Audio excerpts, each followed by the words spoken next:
Should we do that? Okay, so once upon a time, there was this guy, and he found literally a cocoon, all right? So when you're talking about process and metamorphosis, I think the usual picture that kind of pops up is the whole process of a caterpillar, going into a cocoon and becoming a butterfly, and flap the wings and off it goes. That's the usual thing when you hear people talking about the process, this whole process that we go through. But this is slightly different. But anyway, so this guy found this cocoon and so forth, and he brought it in to his house, and a couple of days had passed. Okay, it's just a parable, but a couple of days had essentially passed, and lo and behold, he eventually saw this little hole in the cocoon, and he saw this little butterfly try and push itself and try and get through this cocoon. But he could see for hour after hour after hour, 7 hours had passed, and he saw how this young little butterfly was simply struggling to get out of the cocoon. So him being the kind-hearted person that he is, he took his little scissor and he went in there and he started to cut that hole open, to make it slightly bigger so that the butterfly could eventually get out of this cocoon. But little did he know, he was actually defeating the purpose of the cocoon, because the butterfly then essentially, great ringtone, butterfly essentially comes out of the cocoon, got this big, massive body, but the wings are all flimsy. So he thought, okay, maybe it's just a part of the process, eventually the wings will get some strength and so forth. A month had passed and still the butterfly couldn't fly. Only its body had developed properly. Its wings had not developed properly. Later on, this man went to go do some research on the internet, and he discovered that the reason why the butterfly goes through that struggle and through that process is because as it's pushing through, as it's going through this pain, as it's going through this process, as it's going through these trials and tribulations and challenges of going from the cocoon out to becoming a butterfly, its body literally releases liquid, and that liquid is supposed to be going into the wings to give the wings strength in order for the butterfly to essentially, play a part of its last part of its name, which is to fly.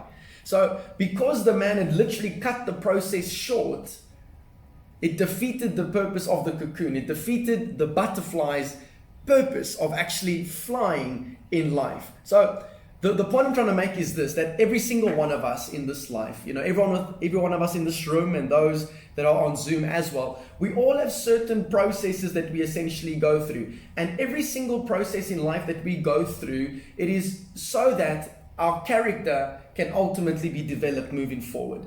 Unfortunately, but also fortunately, the only way for character to be developed within our own lives is through the processes, is through the pains and through the persecutions of life moving forward. All right. It's through the processes where we are challenged to grow. And as we grow, we become the people that God has actually created us to be moving forward. And I'll never forget this when we were studying back a couple of years ago. One of the things that really stood out in the studies was this, and that God is fully committed to your character. Fully committed to your character. And I think it's really interesting to find that when you open up the Bible, before it starts talking about dominion in Genesis chapter 1, where God tells man, let them have dominion over the earth. Before God gave man dominion, he first gave man character. I'll try that again. Before God gave man dominion over the earth, he first gave man character. What did he say? Let us make man in our image and in our likeness. What is image? It is the moral and spiritual characteristics of God. What is the likeness? Likeness meaning we function like God. And then God said, let them have dominion over the earth. So before God gave the mandate of being fruitful, multiplying, replenishing and subduing, before God gave that mandate, he first gave character. Can I submit to every single one of us here today in this room that your character is more important than your calling in life? The scriptures teach us that the gift will make room for you. Okay? The gift that God gave you, it makes room for you. However, your character will keep you in the room. How many stories do we hear over the course of history in all different sectors, in all different industries, politically, religiously, entertainment-wise, in sport, people that had tremendous amounts of talent, tremendous amounts of potential, tremendous amounts of gifting, but the character was missing.